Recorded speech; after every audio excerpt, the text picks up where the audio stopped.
Will there ever come a time when America will have a decent president that doesn't meddle in other countries' affairs? I don't think so. George Bush did his things, Obama continued his thing, and Trump wants to finish what George Bush started, but this segment will be focused on Obama only military-wise. Apparently a Marine didn't like the Obama effect, so he wrote a letter against him, and as you might have guessed, this is a bit old news, before the Trump presidency. The letter said, "Mr. President, for the first time, I can say that I'm proud of my country. No, these aren't my words, they're the words of your wife when you took office in 2009. This set the tone for the kind of president you'd be, and the kind of legacy you left behind. Your speech to your adoring fans screaming for more years, makes for a good soundbite and video clip, but it doesn't paint the picture of the tens of millions of regular Americans that voted you in twice and gotten stabbed in the back for it. You stood in front of hundreds of veterans and promised that their lives would be better after you took office, that they would get the care that their country owed them. 8 years later, the VA is more broken than ever, and my brothers and sisters in arms are committing suicide at an all-time high. You ignored the advice of wartime generals and pulled troops out of an unstable country and gave rise to ISIS, the most evil group of people on the planet. This is your legacy.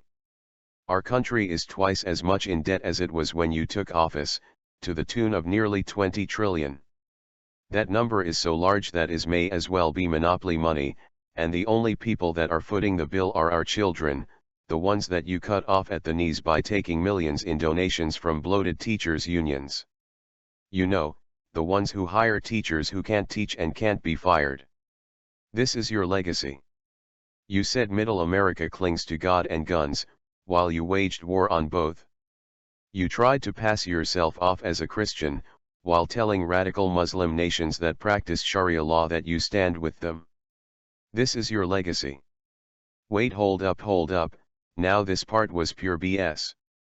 The number of Muslim deaths during the Obama presidency cannot be numbered, and the fact that ISIS was created during his time, it proves he never liked Muslims. And there's nothing wrong with the Sharia, only things about it is that the West use it as a tool to complain against Muslims when it shouldn't be so. Anyways, the letter continues to say, you spoke about Obamacare being a force for good, but don't have the common sense to realize that holding a gun to the heads of people who work for a living, to pay for the ones that don't, makes everyone worse off. Making it illegal for people not to have coverage is exactly the kind of socialism that conservatives warned about before you got into office. You dismissed these claims as conspiracy theories, but now we have regular, healthy families having to pay tens of thousands of dollars for the bare minimum of health care. This is your legacy. Before you were elected, you made the case that the first black president would be a milestone for this country. 8 years later, you're standing on the podium, saying yes, we did, like you've accomplished something other than playing a record amount of golf as the country gets ready for its second Great Recession.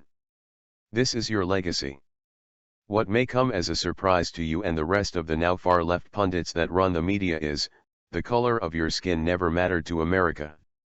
It was the policies that attracted Americans, the decency and unity that you said you'd restore to this nation, and it was the betrayal of these ideas which gave us an actual outsider, and the person that you failed to stop, Donald Trump.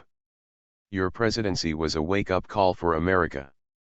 You said that you're now motivated to chime in about our political system as a citizen, but I'm here to tell you, as someone who loves this country and will fight to the death to protect the Constitution that you referred to as just a piece of parchment, that America has awakened to your self-serving ideology and they've had enough of you.